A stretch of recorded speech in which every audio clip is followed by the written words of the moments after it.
I'm a big sports person. I've always tried to kind of incorporate the analogy of sports into everything I do, so I'm going to do that on this one as well. So, how winning is fun, right? I mean, everybody enjoys winning. Not to say that nobody enjoys losing. There's a lot of things that can be learned from that, but we're going to talk about winning, right? I want your practice to be a winning practice, just like my practice has turned out to be a winning practice. I want you to go home with a win every day, right? So here's how that happens.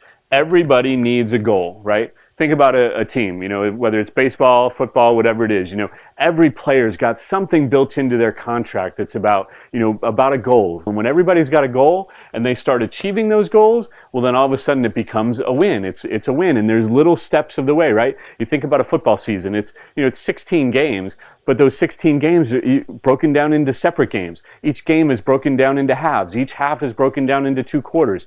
And, and you got commercial breaks and all these things. And make everything a game, and it's going to be a win. And all of those little wins, I caught a pass. Okay, great. Now I caught 5 passes. I got 5 passes for 100 yards. All of those little wins, they become this big thing, and it became a game. And before you know it, everybody's got this goal that they're trying to achieve. And everybody's little individual goal becomes part of the big goal, which is your clinic, your practice, your group of practices growing and surviving.